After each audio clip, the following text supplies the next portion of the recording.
Segunda Crônicas, capítulo 14 de Segunda Crônicas. Nós estamos recomeçando, um trabalho. Então muitas pessoas estão se ligando ao ministério. Se você sentir no teu coração de se ligar a esse ministério, ou se você já foi do CI há um tempo atrás e não tem a sua ficha cadastral de membro do ministério, eu queria te convidar para no final do programa, no final do culto, acostumado com a rádio, no final do culto você nos procurar, que nós queremos te abençoar, nós queremos colocar você debaixo desta cobertura, desse ministério, para que o Senhor derrame sobre a sua vida tudo aquilo que Deus tem preparado para esta obra, que isto transborde sobre a sua vida em nome de Jesus, amém? Então você procure no final do culto, ou eu, ou a Elisa, pessoal que está com a camisa preta ali, escrito eu tenho promessas, e nós vamos fazer esse cadastramento em nome de Jesus. Segunda Crônicas, capítulo 14, verso 11, diz assim a palavra do Senhor. Todos acharam? Amém? Essa semana nós estamos, acredito que nós já ganhamos, aliás tem tanto testemunho para contar de tantas coisas que está acontecendo nessa obra. Nós ganhamos o Data Show. Então a partir de semana que vem, no sábado o rapaz vai terminar aqui, colocar o altar, e nós vamos ter o Data Show. Então aqueles que não têm Bíblia, ou aqueles que vêm sem Bíblia na igreja, vão ter a oportunidade de acompanhar as mensagens também no Data Show, que vai facilitar, é uma forma de você estudar a palavra de Deus também. Segunda Crônicas, capítulo 14, verso 11, diz assim a palavra do Senhor. Então Asa clamou ao Senhor, o seu Deus: Senhor, não há ninguém como tu para ajudar os fracos contra os poderosos. Ajuda-nos, ó Senhor, ó nosso Deus, pois em ti pomos a nossa confiança, e em teu nome viemos contra este imenso exército. Ó Senhor, tu és o nosso Deus, não deixe o homem prevalecer contra ti. Amém? Vamos orar a Deus. Querido Espírito Santo, Deus poderoso, nós te agradecemos, Senhor, por este culto maravilhoso. Nós sabemos, Senhor, que aqui estão exatamente aquelas pessoas que vieram, meu Deus, para receber da tua palavra. A tua palavra diz que o Senhor efetua em nós tanto querer quanto realizar. Então se alguém estar aqui dentro hoje, Pai, aqui ela está porque o Espírito Santo de Deus preparou algo para ela nesta noite. E isso vem através da tua palavra, Senhor. Portanto, eu te peço, abra a porta da palavra, que venha sobre nós neste momento o fluir do teu Espírito Santo, e que esta semente, Senhor, possa dar muitos frutos dentro dos corações daqueles que se colocarem à disposição para receber a tua palavra. Em nome de Jesus nós oramos, nós te agradecemos e te glorificamos. Amém, graças a Deus. Amém? Essa palavra aqui, eu estava estudando a palavra de Deus essa semana, e eu gosto muito de ler a história dos reis de Israel, a história dos grandes homens e mulheres de Deus que construíram uma história, que venceram, que deixaram um legado, que construíram algo que de fato lhes credenciou a estar dentro da palavra de Deus. A palavra de Deus é cheia de exemplos, ela nos mostra as histórias para que a gente possa, a partir delas, colher ou agregar em nossas vidas muitas situações que vão nos fazer vencer também em nome de Jesus. O texto de hoje, a palavra de hoje, o título da palavra de hoje significa o Deus que dá a vitória. Quantos aqui buscam uma vitória? Quantos aqui estão buscando algo do Senhor? Esse texto aqui ensina muito para nós sobre como nós encontrarmos de Deus uma vitória, recebermos de Deus a vitória. O rei Asa foi um rei que depois do cisma, da separação de Israel, ele foi o terceiro rei de Judá. Ele governou Judá por 41 anos. E a história nos mostra que o rei Asa, ele era filho de Abias, que era filho de Roboão, que era filho de Salomão, que foi filho de Davi. A primeira coisa que o Senhor me mostra aqui nesse texto, quando eu estudei a história de Asa, um vencedor, alguém que conquistou vitórias dadas por Deus, a primeira coisa que eu observo aqui, quando eu comecei a estudar a história dele, é que o fruto do seu trabalho, quando você está em Deus, ele nunca será em vão. É o que a palavra de Deus nos mostra aqui. Davi foi um homem de Deus, errou, pecou, mas a palavra de Deus diz que ele era um homem segundo o coração de Deus. E o fruto do seu trabalho não foi em vão. Salomão continuou o seu trabalho. A Bíblia diz que Roboão continuou, Abias continuou, e também, logo na sequência, Asa continuou a história. Ou seja, se você tem permanecido fiel a Deus, se você tem permanecido andando com Deus, todo o trabalho que você realizar nessa terra, você não deixará que o fruto se perca. Quantos aqui são pais? Muitas pessoas aqui são pais. As pessoas que são pais entendem o que eu estou dizendo. Porque quando a gente se torna pai ou mãe, nós trabalhamos, nós adquirimos, nós queremos crescer para deixar alguma coisa para os nossos filhos, para dar um legado. Muitos pais não têm condição financeira, alguns filhos têm condição econômica melhor do que os seus pais, mas isso não significa que eles não receberam nada dos seus pais. Houve a educação, houve o ensinamento moral, a pessoa aprendeu muito, existe um legado que o seu pai, por ter atribuições, por respeitar os princípios, passou para esse filho. Isso aconteceu também com Asa. Asa foi um homem que viveu frutos daquilo que o seu trisavô Davi já havia construído. E a palavra de Deus nos mostra isso. A palavra de Deus diz que o nosso Deus, o Senhor, abençoa até 1000 gerações daqueles que permanecem fiéis. Então, meu irmão, tenha essa certeza de que se você tem permanecido fiel, se você tem andado com Deus, se você tem caminhado com o Senhor, se você tem buscado a Deus, se você tem guardado os princípios e valores da palavra do Senhor, se um dia você tiver que partir dessa terra, tudo aquilo que você construiu, haverá um herdeiro para isso em nome de Jesus. Isso é o que acontece. É a primeira coisa que eu aprendo aqui. E nesse texto aqui o Senhor me revelou 5 atitudes que Asa teve, que Asa realizou para atrair a vitória, para receber a vitória do Senhor. 5 atitudes. A primeira atitude que eu vejo aqui é que Asa andava com Deus. A Bíblia diz que Asa andava com Deus. Olha para o teu irmão que está do teu lado e diz assim: o Senhor quer andar com você. Deus quer andar com você, meu irmão. Você tem andado com Deus? Eu te faço essa pergunta. Nós temos andado com Deus? Como é que eu faço para saber se eu tenho andado com Deus ou se Deus tem andado comigo? O primeiro sinônimo de que Deus está andando com você é o reconhecimento que você tem de que sem Deus você não consegue andar. Porque o Espírito Santo te faz isso. O Espírito Santo te aconselha isso. O Espírito Santo te diz quando você pisa na bola, quando você erra, quando você está caminhando por um caminho que não é o caminho que Deus quer para a sua vida. A palavra de Deus diz que o Espírito Santo é conselheiro. E como ele é conselheiro, ele vem no seu ouvido e diz assim: o caminho não é esse. Porque o Espírito Santo de Deus quer que você ande equilibrado. Existem muitas pessoas que acham que Deus não está andando com elas, ou que elas não estão andando com Deus, mas elas se lembram de Deus todos os dias, porque o Espírito Santo lhe prova, lhe mostra que você está andando com Deus, ele te mostra a direção. E a Bíblia aqui diz que Asa era um homem que andava com Deus. Nós precisamos também, meu irmão, andar com Deus. Nós precisamos ter essa certeza de que Deus anda conosco. Essa relação de andar com Deus, ela é muito interessante, porque quando você anda sozinho, quando você não tem amigos, quando você foi abandonado, quando você não tem influência muitas vezes, porque a sociedade é uma sociedade que te valoriza muito mais por aquilo que você tem do que por aquilo que você é. Então quando você não tem, muitas vezes você não anda com ninguém. E aí é mais fácil de dizer que você anda com Deus. Mas eu te faço uma pergunta: e quando você tem tudo o que você precisa, você anda com Deus? Asa era um homem que tinha tudo o que precisava. Asa era um rei. Imagina um rei de Judá, meu irmão. A influência, o poder econômico, as condições que ele tinha de ir e vir, todos os benefícios que um rei poderia usufruir, Asa usufruía. Mas a Bíblia diz que Asa andava com Deus.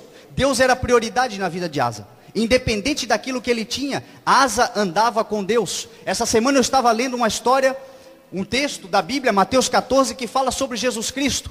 E Jesus Cristo, a Bíblia diz que depois de ele haver despedido a multidão, ele subiu sozinho no monte para orar, e ao anoitecer ele ainda estava sozinho lá no monte. Sabe o que o Espírito Santo ministrou no meu coração? Jesus Cristo era um cara pop, era um cara popular. Pop é isso, né? Era um cara que vivia cercado de muita gente, era um homem que por onde andava todo mundo queria estar perto dele. Muitos milagres aconteciam por onde Jesus Cristo andava, e eu fico imaginando, meu irmão, depois de um cego enxergar, depois de um paralítico andar, depois de um morto ressuscitar, depois dele alimentar com 5 pães e 2 peixinhos uma multidão de 5.000 homens, fora crianças e mulheres, eu fico imaginando as pessoas que chegavam perto de Jesus Cristo e diziam assim para ele: você é o cara, você é o cara, você tem tudo, você pode todas as coisas, você pode chegar aonde você quiser, você é o cara. Mas a Bíblia diz que independente daquilo que ele tinha ou poderia alcançar, independente da influência que ele tinha, a Bíblia diz que depois de despedir a multidão, ele subia ao monte sozinho para orar e para buscar a Deus. Sabe o que isso quer dizer, meu irmão? Relacionamento com Deus. O status não mudava a posição de Jesus Cristo, a fama não mudava o caráter dele, estar cercado de pessoas não influenciava na personalidade dele, porque ele sabia que mais do que tudo, mais do que todas as coisas que ele poderia ter, o mais importante sobre a vida dele era o relacionamento com Deus. Isso é fundamental, meu irmão. Nós vimos ontem, o falecimento de um jovem de 40 anos de idade, um jovem que perdeu a sua vida, fama, dinheiro, fortuna, condições de entrar em todos os lugares, fãs, tinha tudo. O que faltava para um cara desse? Alguém aqui viu as fotos do apartamento dele? Sangue por todos os lados, droga, bebida, um homem que estava alucinado, desesperado, porque a mulher havia lhe abandonado. Ou seja, eu fico imaginando quantas coisas ele buscou para satisfazer o desejo que eu e você temos de Deus, meu irmão. Ele buscou a fama, não foi a fama. Ele buscou o dinheiro, não foi o dinheiro. Ele buscou influência, não foi a influência. Ele buscou todas as coisas. Quando enfrentou uma crise conjugal, não aguentou, porque o que ele precisava era de Deus. É o que eu e você precisamos. É o que eu e você precisamos entender. Nós dependemos de Deus. A palavra do Senhor diz: buscai primeiro o reino de Deus e a sua justiça, e todas as demais coisas vos serão acrescentadas. Quando você coloca Deus no único lugar que Ele tem que estar, meu irmão, que é o primeiro lugar sobre a tua vida, as coisas começam a acontecer sobre a sua vida. A paz vem sobre a sua vida. A vitória vem sobre a sua vida. Asa recebeu uma grande vitória, mas a primeira atitude que ele teve foi de andar com Deus. Não importasse o que acontecia, não importasse quem ele era, Deus tinha uma importância na sua vida, e esta importância era o primeiro lugar. É o que a palavra do Senhor nos mostra. Essa foi uma atitude de Asa. A segunda atitude que eu vejo aqui em Asa, que lhe proporcionou a vitória, foi que ele confiava em Deus. E andar é diferente de confiar. Quantas pessoas que você anda e não confia? Quantas pessoas que andam com você que você não pode virar as costas? Asa confiava em Deus, porque o texto diz que um etíope, você vai ver no capítulo 14 inteiro, você vai ver que um etíope chamado Zerá veio contra a nação de Judá com 1 milhão de soldados, mais 300 carros de guerra. Um carro de guerra, meu irmão, naquela época era o equivalente a 100 soldados. E a Bíblia diz que ele vinha com 1 milhão de soldados e 300 carros de guerra. Asa tinha 586 mil soldados. Ou seja, ele tinha mais do que o dobro de poder bélico, mais do que o dobro de poder de força, mais do que o dobro de poder de destruição que tinha Asa. Mas a Bíblia diz que Asa foi enfrentá-lo. E aí eu te pergunto uma coisa: Asa era doido? Asa tinha problemas? Asa tinha distúrbios? Não, meu irmão, Asa confiava em Deus. Asa confiava em Deus. Os desafios que Deus tem preparado para a sua vida vão ser sempre maiores do que você pode suportar. Mas se você confiar em Deus, você vai vencer um por um, e o nome do Senhor será glorificado na tua vida. Confie em Deus. Confie em Deus. Jó confiava em Deus. A Bíblia diz que Jó num só dia perdeu tudo o que tinha. Perdeu os filhos, perdeu o gado, perdeu fazenda, perdeu empregados. Só não perdeu a mulher, ficou ele e a mulher. Ele perdeu tudo o que tinha. No capítulo 2 de Jó diz que ele estava sentado à beira da calçada, à beira da estrada, coçando as feridas com um caco de telha. A sua mulher desesperada olha para ele e diz assim: por que você não amaldiçoa Deus e morre? O desespero daquela mulher vendo o seu marido naquela situação, um homem que tinha tudo. E aí ele olha para a mulher e diz assim: que você fala como uma louca? O bem de Deus você quis receber e o mal você não quer receber? Ou seja, a confiança de Jó em Deus estava muito além daquilo que Deus podia lhe dar. A confiança de Jó em Deus estava no relacionamento que ele tinha com Deus. A Bíblia diz que os seus amigos começaram a lhe acusar, porque é muito natural. Quando você está enfrentando uma crise, quando você está enfrentando um problema, a primeira coisa que as pessoas buscam é uma razão que lhe faz passar por aquele problema, uma razão que lhe dê, onde as pessoas têm um argumento para lhe culpar pelo problema que você está enfrentando. É isso que acontece. O cidadão, se ele faliu é porque ele era ladrão. Se ele está passando uma crise conjugal é porque a família dele não era aquilo que parecia. As pessoas tentam te arrumar um pecado para justificar o problema que você está passando. Só que a Bíblia diz que Jó não tinha pecado. A Bíblia diz que Deus olhava dos céus para Jó e olhou para Jó e disse para Satanás assim, viste o meu servo Jó? Não há ninguém na terra justo e íntegro como ele. Deus estava se gabando de Jó. Olha para o teu irmão e diz assim, Deus quer se orgulhar de você. Deus se orgulha de você. A Bíblia diz isto, mas mesmo assim Jó passou pela tribulação que passou, não merecia. Não tinha um pecado que lhe fizesse passar por aquilo ali, mas ele passou. E aí os seus amigos começaram a tentar apontar um pecado, uma justificativa do porquê que ele estava passando por aquilo ali. E aí os seus amigos, no meio daquilo ali, ele olha para os seus amigos e diz assim, seus amigos dizendo que, do pecado dele, ele olha para os seus amigos e diz assim, ainda que ele me mate, nele eu esperarei. Isso é confiança, meu irmão. Isso é confiança. 2 capítulos para frente, ele olha para os seus amigos e diz assim, eu sei que o meu Redentor vive e que por fim se levantará sobre a terra. Independente do que eu estou passando hoje, eu sei que o meu Redentor vive, eu sei que eu posso confiar em Deus, eu sei que Deus tem uma história ainda para escrever sobre a minha vida, e se eu estou respirando, a minha vida vai mudar em nome de Jesus. Foi isso que Jó fez. E a Bíblia diz que Deus restituiu a Jó o dobro de tudo que ele tinha. Não murmurou, não se justificou, não ficou procurando desculpas, mas simplesmente confiou em Deus. Se você está passando por alguma crise na tua vida, se você está passando por algum momento na tua vida que seja traumático, apenas confie em Deus, porque Deus é um Deus de restituição. Deus restaura em nome de Jesus. É o que diz a palavra do Senhor. Jó confiava em Deus. Jó tinha confiança em Deus. Gideão é um outro exemplo. Gideão, a Bíblia nos mostra Gideão com 32 mil soldados. 32 mil soldados prontos para a guerra. O Senhor olha do céu assim, para encurtar a história, Deus olha do céu e diz para ele assim, não, tu tem gente demais aí. Vamos diminuir esse povo aí, porque a glória é para mim, a glória não é para ti. As coisas que acontecem na tua vida acontecem porque eu estou sobre a sua vida, porque eu te abençoo. Tem gente demais aí, eu vou tirar todo mundo, fica só com 300. De 32 mil pessoas, soldados, Gideão ficou com 300 soldados. E a Bíblia diz que os soldados que vieram contra ele, os midianitas, eles eram tão numerosos como gafanhotos. Os seus carros e camelos eram tão numerosos como a areia do mar. A Bíblia diz isso. Mas o Senhor lhe deu a vitória. Porque Deus nunca vai precisar de muita coisa, meu irmão, para fazer você crescer. Deus nunca vai precisar de algo muito grande para te levar a um lugar maior ainda. Deus nunca precisa de muita gente, meu irmão, para fazer você alcançar o propósito que Ele tem para a tua vida. Muito pelo contrário, Ele usa pouca gente para você reconhecer que foi Ele quem te abençoou. É isso que diz a palavra do Senhor. Asa era um homem que confiava em Deus. Era um homem que pôs fim, olha só que interessante.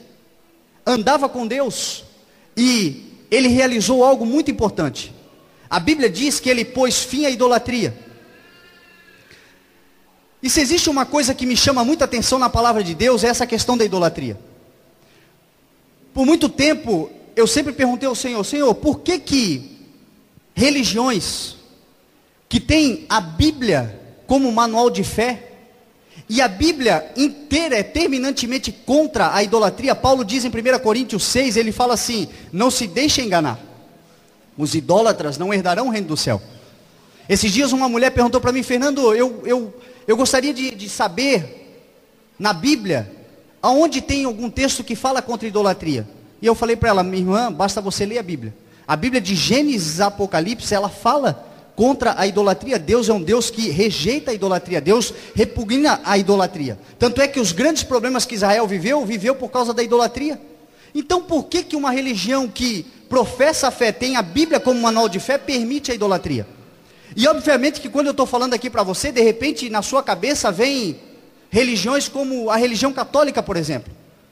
Meu irmão, a religião católica, ela tem sim a idolatria, e Deus condena. Mas eu não preciso apontar o dedo na religião dos outros, falar mal da religião dos outros, quando dentro da nossa própria carne precisa ser cortada. A idolatria muitas vezes está dentro da igreja evangélica. As pessoas pegam, por exemplo, coisas, objetos, e começam a idolatrar aquilo. idolatram cantores. Hoje nós temos visto cantores gospel, por exemplo, que são verdadeiros ídolos, são idolatrados. As pessoas são fãs daquilo, que fã, a palavra fãs é sinônimo de fanático. As pessoas veem aquele cantor, veem aquela cantora, choram, arrancam os cabelos, fazem algo tremendo, mas aquilo ali não tem nada a ver com a unção que a pessoa tem, aquilo ali é para o homem. E a palavra do Senhor em Romanos 1 diz que Deus rejeita a sociedade, a nação, o povo, quando o povo deixa de adorar a Deus para adorar as coisas criadas. Isso tem acontecido dentro da igreja. E aí eu sempre perguntei para o Espírito Santo de Deus, por que isso acontece? E aí o Espírito Santo de Deus me levou a um texto que está lá em Provérbios 28, verso 10, se eu não estou enganado. Onde não há revelação divina, o povo se desvia, o povo se corrompe. Mas feliz é quem obedece à lei. Onde não há revelação divina, o povo se corrompe, o povo se desvia. Mas feliz é aquele que obedece à lei. É isso que está acontecendo muitas vezes dentro da igreja, meu irmão. É isso que está acontecendo muitas vezes dentro dos templos. Não existe mais a revelação divina. E a Bíblia nos mostra isso. Moisés foi um homem que recebeu a revelação divina. Moisés foi um homem que recebeu a revelação da palavra. Recebeu lá na sarça ardente. Deus olha para Moisés e diz assim, ó, Moisés, você vai levar o povo de Israel rumo à terra prometida, eu vou libertar o povo através da sua vida.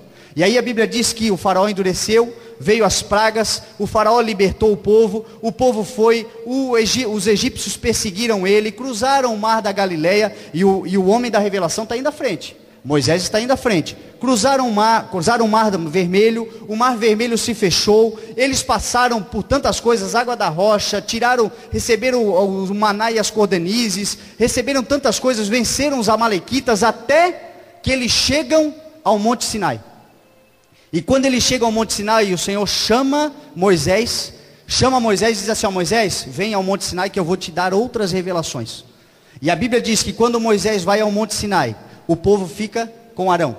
E passado algum tempo, o povo chama Arão, lá em Êxodo 32, chama Arão e diz assim, venha e faça para nós deuses, porque aquele homem, Moisés, a quem nos tirou do Egito, parece que não vai mais voltar. Então faça para nós outros deuses. Por quê? Porque a revelação havia ido embora. Arão não tinha revelação, quem tinha revelação era Moisés. Ou seja, quando se perde a revelação da palavra de Deus, nós precisamos ficar inventando coisas, situações que atrapalham e afastam de dentro da igreja a ação do Espírito Santo de Deus.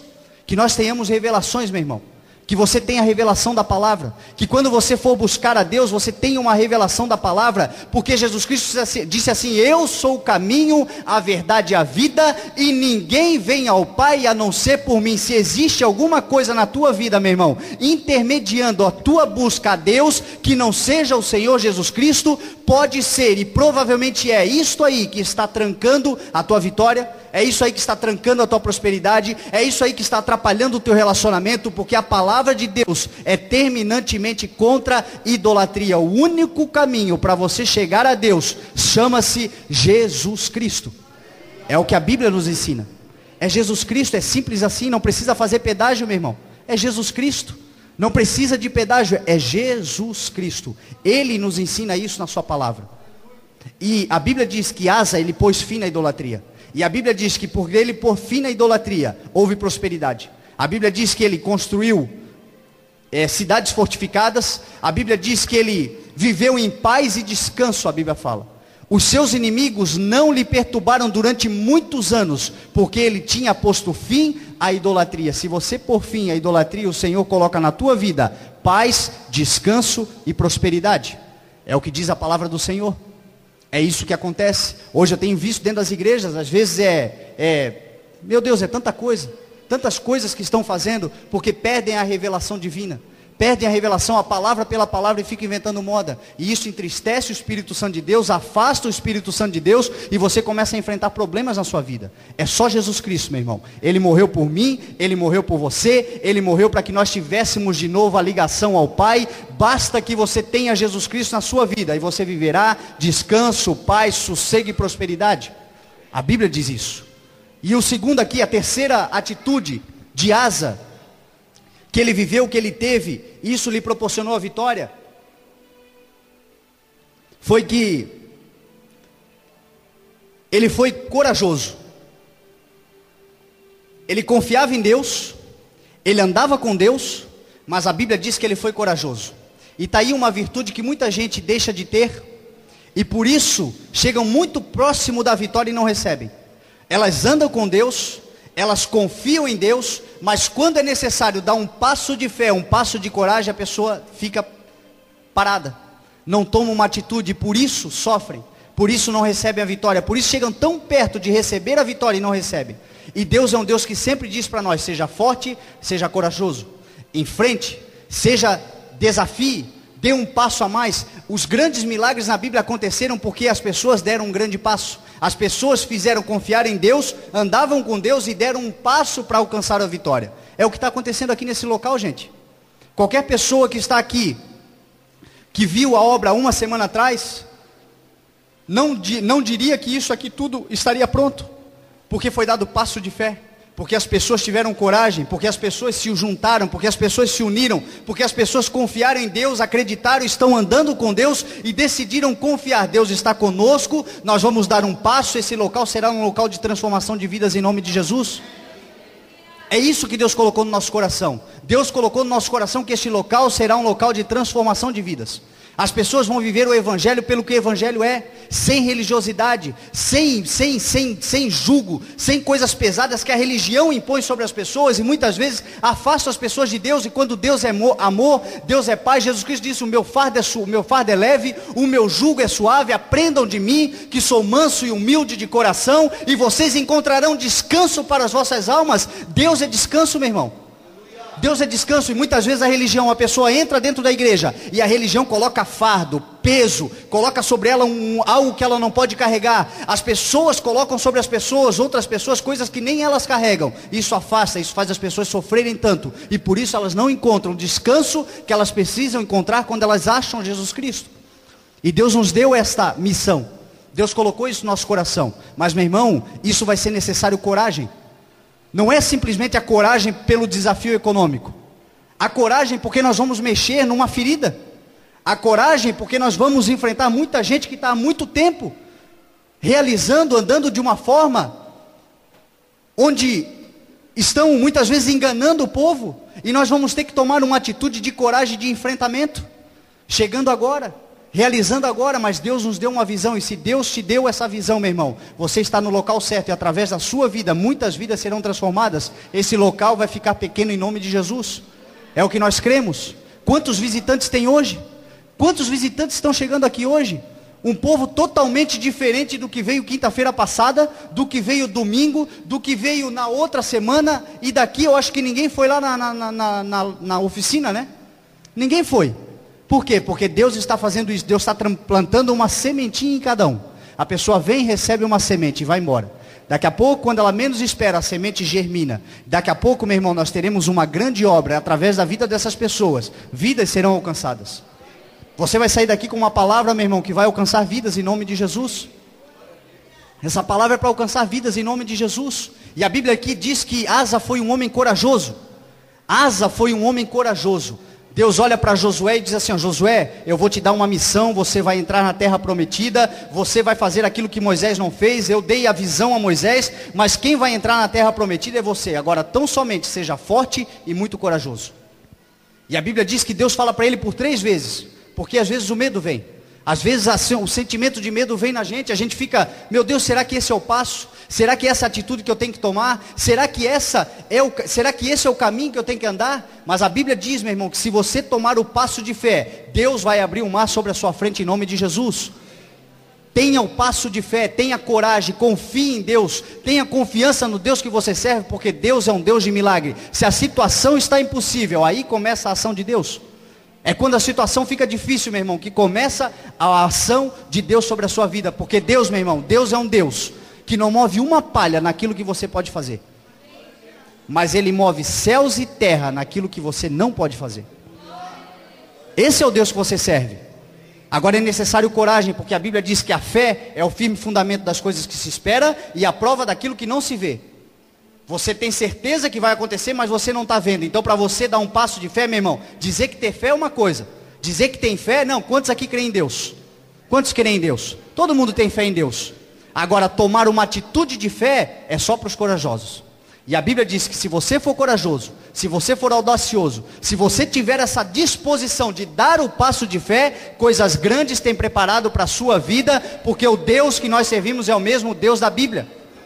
É o mesmo Deus do rei Asa, é o mesmo Deus de Salomão, é o mesmo Deus de Davi. Este mesmo Deus tem coisas extraordinárias para a sua vida, mas você tem que dar o passo de coragem e de fé para alcançar em nome de Jesus. Então faça isso, meu irmão, tenha a coragem que Jeremias teve. Deus olha para Jeremias e diz assim: eu vou te levar às nações, você vai profetizar, você vai pregar. E aí Jeremias olha e diz para Deus: eu sou um jovem, eu não sei o que dizer, eu sou muito moço, o que eles vão dizer de mim? Deus olha para Jeremias e diz: não diga que você é muito jovem, eu vou colocar na sua boca as palavras necessárias para você quebrar todo jugo, para você profetizar, para você alcançar, e através da sua vida, vidas serão alcançadas. Mas foi necessário coragem, meu irmão. Foi necessário coragem, foi necessário valentia. E foi isso que Jeremias fez, que todos esses grandes homens fizeram. Olha o que Davi fala no Salmo 31. Sejam fortes e corajosos todos vocês que esperam no Senhor. Sejam fortes e corajosos todos vocês que esperam no Senhor. Se você tem esperado alguma coisa em Deus, você veio aqui nessa noite, provavelmente porque você tem buscado algo do Senhor.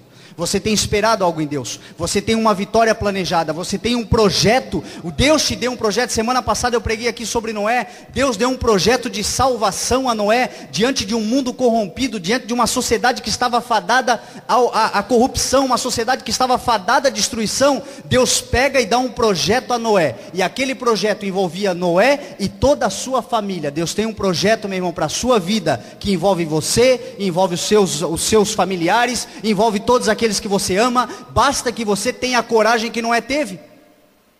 Noé teve uma coragem absurda. Você imagina? Não chovia na terra, Deus dá um projeto dizendo: olha, eu vou acabar com o mundo, vai vir um dilúvio sobre a terra, você vai construir uma arca. Quanta gente riu de Noé, meu irmão? Quanta gente olhou para Noé e disse: você está ficando doido. Até os seus próprios filhos, quem sabe, duvidaram de Noé, porque... Só que a Bíblia diz que Noé era justo e que Noé era íntegro. E a justiça e a integridade de Noé fizeram com que os seus filhos e a sua família ficassem junto com ele naquele projeto. E o projeto de salvação veio, e eles se salvaram através do projeto que Deus deu, porque eles foram fortes, foram corajosos, foram audaciosos, enfrentaram todos os percalços e venceram. E a Bíblia diz, Jesus Cristo disse em Mateus 24, que como eram nos dias de Noé, assim seriam os dias que antecederiam a volta do Senhor Jesus. Meu irmão, Jesus vai voltar. A Bíblia diz que Ele morreu, que Ele ressuscitou e que um dia Ele vai voltar. Hoje nós estamos vivendo uma sociedade justamente assim, onde os valores são corrompidos, onde as virtudes já não existem mais, onde já não se dá mais valor para o ser humano, onde as pessoas vivem cada uma pensando em si, exatamente como acontecia na época de Noé. E a Bíblia diz que em um momento, Noé com a sua família entrou na arca e o Espírito de Deus fechou a porta. Não foi Noé que fechou. Não foi a sua família que fechou, foi o Espírito de Deus que fechou a arca. E é exatamente assim que vai acontecer antes da volta do Senhor Jesus Cristo. Você está dentro de uma arca, você está construindo um projeto que Deus te deu, você vai colocar toda a sua família, você vai convidar todas as pessoas que você pode convidar. Por isso que Jesus Cristo disse: vocês receberão poder do alto e serão minhas testemunhas em Jerusalém, Judeia, Samaria e até os confins da terra. Você está avisando para o mundo: Jesus um dia vai voltar, Jesus tem uma história para a tua vida, Deus quer mudar a tua história, Deus quer salvar a tua família, tem lugar dentro da arca, vem conosco, faça parte disso. As pessoas estão ouvindo. Hoje nós estamos pregando a palavra de Deus e as pessoas estão ouvindo. Felizes aqueles que receberem e entrarem nesta arca, porque chegará um dia que Jesus Cristo virá, e a Bíblia diz que Ele virá como um ladrão, no fechar e abrir de olhos, tudo mudou. É necessário fé para isso, é necessário crer para isso. Existem pessoas que ficam na dúvida: será que Jesus existiu mesmo? Será que Deus existe mesmo? Meu irmão, a Bíblia não é um conto de histórias, a Bíblia não é um livro de fábulas. A Bíblia nos mostra coisas que ela disse que ia acontecer e aconteceram. A Bíblia nos mostra as coisas que ela disse que ia acontecer e estão acontecendo. Se aconteceram e estão acontecendo, por que eu vou duvidar daquilo que vem e vai acontecer ainda, meu irmão? Jesus Cristo foi tão extraordinário, virou o mundo de cabeça para baixo de uma tal forma que Ele dividiu a história entre antes e depois dele. Pode ser um ateu escrevendo um livro, ele vai escrever antes e depois de Cristo. Deus mudou a história através da vida do Senhor Jesus Cristo. E um dia Ele virá para buscar a noiva pura, santa, imaculada. Aqueles que entraram na arca, aqueles que quiseram a presença do Senhor, aqueles que receberam o projeto de Deus, aqueles que andaram com Deus, aqueles que confiaram em Deus, aqueles que foram corajosos diante de uma sociedade que ri da sua fé, que ri da sua religião, uma sociedade que duvida daquilo que você faz. Você vem à igreja, meu irmão, as pessoas logo te chamam de fanático. É isso que acontece na sociedade. Era isso que acontecia com Noé. Eu fico imaginando Noé cortando a arca lá, fazendo a arca. Não chovia na terra. As pessoas passando por ele rindo. O que está fazendo aí na arca? O que você está fazendo aí dentro? O que você quer com isso? Está ficando doido? É o que as pessoas dizem hoje, de muitas pessoas que vivem a fé. Muitas pessoas que resolvem dar um passo de fé. Mas você e a sua família serão salvas, porque a palavra do Senhor diz: creia no Senhor teu Deus e será salvo tu e toda a tua casa. É o que a Bíblia diz em Atos 16:31. Então permaneça firme, seja corajoso, meu irmão, seja corajosa, minha irmã. Receba a palavra de Deus sobre a sua vida, viva em fidelidade à palavra de Deus, viva em obediência à palavra de Deus, e você vai vencer, você vai receber de Deus um projeto que vai fazer de você uma testemunha viva daquilo que Deus faz na vida de todos nós. Asa foi uma testemunha viva. O rei Asa foi um homem que venceu, que viveu a vitória, porque ele fez isso. Ele andava com Deus, ele confiava em Deus, ele foi corajoso. E a Bíblia diz que uma quarta atitude que ele tomou, ele transferiu para Deus. Ele transferiu para Deus a glória, o comando da batalha. Olha o que diz a palavra do Senhor em 2 Crônicas 14, verso 11. Então Asa clamou a Deus: Senhor, não há ninguém como tu para ajudar os fracos contra os poderosos. Ajuda-nos, ó Senhor, ó nosso Deus, pois em ti pomos a nossa confiança. Ele transfere para Deus a batalha. E é o que eu e você devemos fazer. Quando a coisa apertar, meu irmão, quando a coisa ficar difícil, quando você vê que não vai conseguir, quando você vê que não vai dar conta, quando você enfrentar situações, quem sabe existem pessoas aqui que estão enfrentando situações que aquele rapaz enfrentou e acabou morrendo, acabou sucumbindo porque não passou para Deus a sua batalha, não passou para Deus o comando da sua vida. Se você clamar a Deus, meu irmão, no momento mais difícil da sua vida, a palavra de Deus diz que Ele estenderá a mão para você e te levantará, porque a Bíblia diz: 7 vezes cairá o justo, mas o Senhor em todas o levantará. Não importa o que aconteça, não importa o que vier, se você transferir para Deus o comando da tua vida, com certeza você vencerá. Foi isso que Davi fez quando enfrentou Golias. Davi, quando estava diante do gigante Golias, um gigante maior do que ele poderia enfrentar, alguém muito mais poderoso que ele, um homem experimentado em batalhas. A Bíblia diz que Golias veio contra ele e disse assim: está pensando que eu sou um cão? Está pensando que eu sou um cão? Eu estou aqui. A Bíblia diz que ele tinha um miserável de um escudeiro que ia à frente dele só para segurar o escudo dele. Era um homem poderosíssimo em batalha. 2,90 metros de altura. Davi, um homem de gentil aspecto, a Bíblia diz. Ele era alguma coisa entre eu e o Fabiano, assim. Aí igual você imagina. Era assim. A Bíblia diz isso. Só que Davi olha para ele e diz assim: ó, você vem contra mim com escudos, lança, com escudeira e com tudo isso aí. Mas eu vou contra você em nome do Senhor, o Deus do exército de Israel, a quem tu tens afrontado. Transfere para Deus a batalha, meu irmão. Transfere para Deus a batalha. Usa toda a experiência que ele tinha. Ele era um exímio atirador de fundas. Ele usa a experiência que ele tinha para tirar aquela funda. E aqui vai algo também. Não pense, meu irmão, que você vai acertar de primeira. Davi, para acertar a testa daquele gigante, com certeza errou muita pedrada. Nós vamos errar muita pedrada. Provavelmente ele treinou muito para aprender a ser um atirador de funda. Provavelmente ele falhou muito na sua vida. Mas se você não desistir, Deus está te capacitando para chegar ao local da vitória. Não desista. Não desista das pedras que você erra. Não desista daquilo que você falha. Continue exercitando, porque Deus está te treinando para o momento certo. E a Bíblia diz que quando Ele transfere, Ele joga uma pedra, Ele acerta na cabeça daquele gigante, e aquele gigante cai. Eu fico imaginando que naquele momento, meu irmão, de repente a pedra poderia estar um pouquinho para lá, um pouquinho para cá, mas o Espírito Santo de Deus equilibrou, consertou e acertou bem no meio, no alvo, porque é isso que Deus tem preparado para a tua vida. Deus tem preparado para a tua vida o alvo.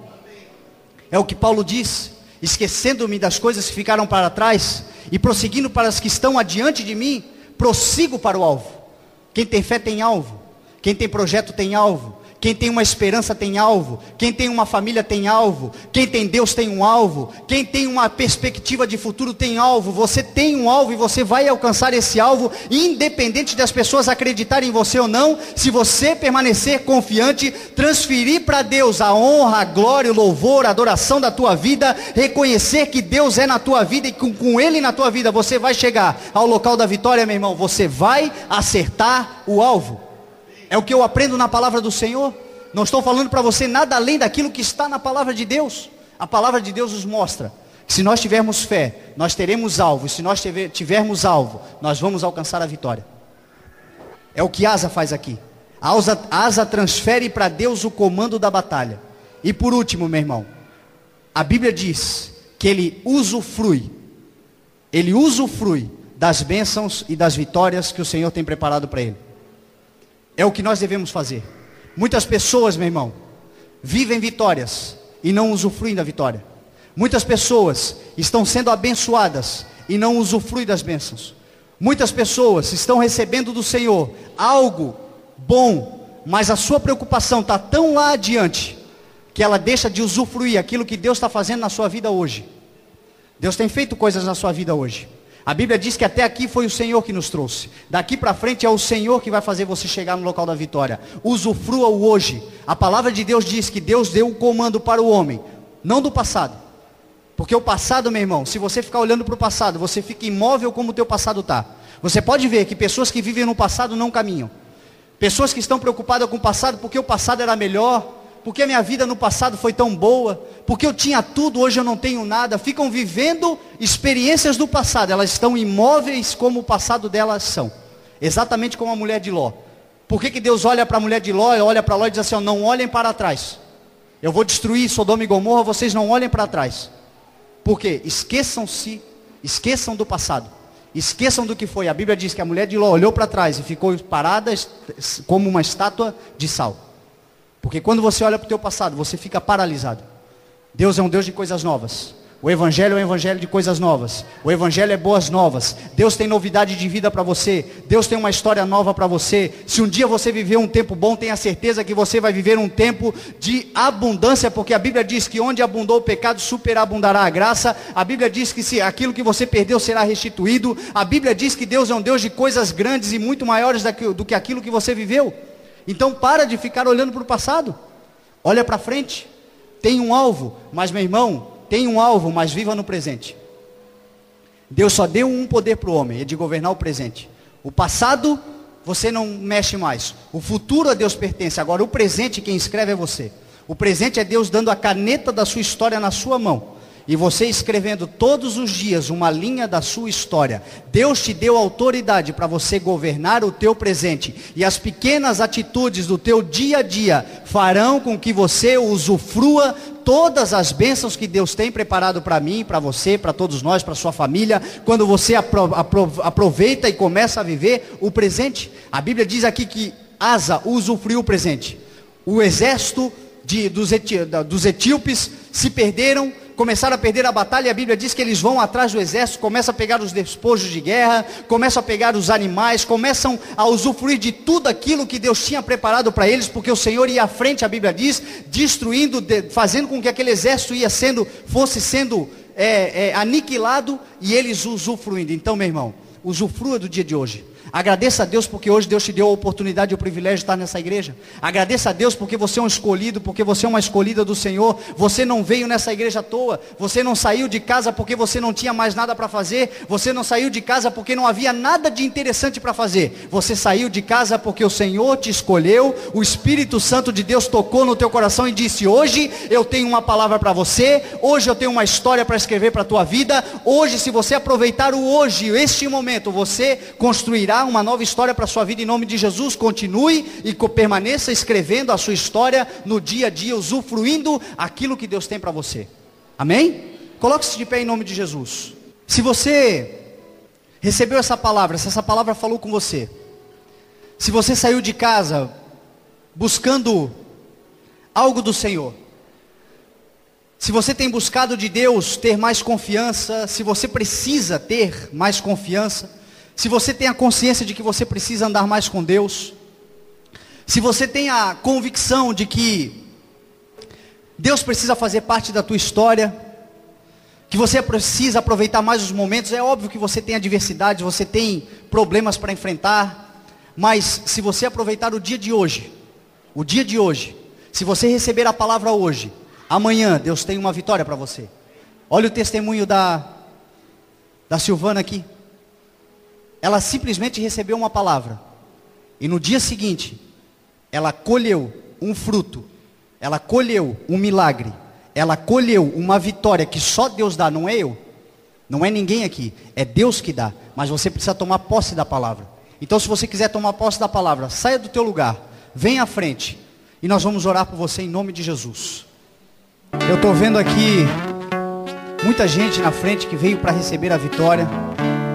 Eu estou vendo ali a Samira que essa semana também colheu um testemunho, né, Samira? Samira na quinta-feira passada teve na igreja, e naquela pregação de Noé sobre o projeto para sua família, ela disse nessa semana na rádio que tomou posse da vitória, tomou posse da palavra. E ela estava procurando durante muito tempo uma casa, né? Há 3 meses. E quando ela tomou posse da vitória, na quinta-feira, na sexta-feira ela alugou a casa. Depois de 3 meses, conseguiu. Porque Deus abre portas. Deus é um Deus que dá vitórias. É nesse Deus que a gente está falando. Nós estamos falando aqui de superstição, nós estamos falando aqui de mandigas. Não, meu irmão, é de palavra de Deus. Se você toma posse da palavra, o Senhor tem uma história para construir sobre a sua vida em nome de Jesus. Querido Espírito Santo, Deus poderoso, através do teu nome, Senhor Jesus Cristo, nós chegamos na tua presença neste momento, Pai, para te agradecer, meu Deus, pela palavra que o Senhor nos deu. Senhor Deus, te agradecer, Senhor, porque o teu Espírito Santo está fluindo neste local. Te agradecer, Senhor Deus, porque essa semente foi plantada. E tomar posse, Senhor Deus, dessa palavra, porque nós cremos, Senhor, que o Senhor tem algo para nossas vidas. O Senhor tem um projeto para a nossa história. O Senhor tem algo para construir sobre as nossas vidas. O Senhor tem um projeto para a nossa família. Deus Todo-Poderoso, nós cremos no teu nome, Senhor. Cremos na tua força, cremos na tua palavra. Sabemos que o Senhor é extraordinário sobre a vida de todo aquele que nele crê.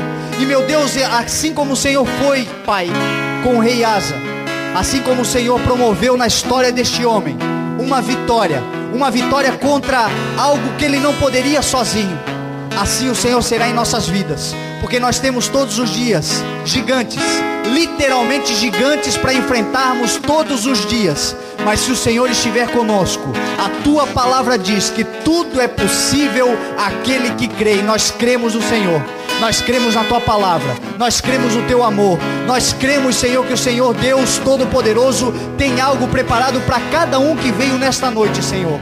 Que cada um saia daqui, Pai, com a tua palavra, com a semente da tua palavra dentro do coração, e que eles possam colher os frutos para contar um testemunho e reconhecer e saber que o Deus que nós servimos é um Deus vivo, é um Deus poderoso, é um Deus que através do nome do Senhor Jesus Cristo tudo pode, tudo faz, tudo promove. Querido Deus, em nome de Jesus, aqui existem pessoas que estão buscando pela sua provisão. Aqui existem pessoas que estão buscando, meu Deus, pelos seus familiares. Aqui existem pessoas que estão buscando, Senhor, pela sua necessidade na saúde, pela sua necessidade no corpo, na alma. Pessoas que precisam ser saradas, Senhor Deus, e só o teu Espírito Santo pode realizar a obra. Portanto, Senhor, nós cremos no teu nome, e através do nome precioso do Senhor Jesus Cristo, nós declaramos, nós profetizamos, nós determinamos que a vitória virá, porque o tema da palavra que o Senhor deu é que o Senhor é o Deus que dá a vitória. Esta noite é uma noite de promessa. A palavra de Deus diz que quem tem promessa não morre. A palavra de Deus diz que a promessa é para todo aquele que crê. A promessa é para os nossos filhos. A promessa é para todos os que estão longe. A promessa é para todos aqueles quanto o Senhor, o nosso Deus, chamar. Aqui estão aqueles que receberam o chamado do Espírito Santo de Deus, entraram nesta noite, neste local, e nós temos a convicção e tomamos posse de que a vitória, que o Senhor é quem dá, virá para o seu nome ser glorificado, em nome de Jesus, Pai. Amém. Graças a Deus. Aleluia. Glória a Deus. Você ouviu a Palavra de Deus com Fernando Francelino.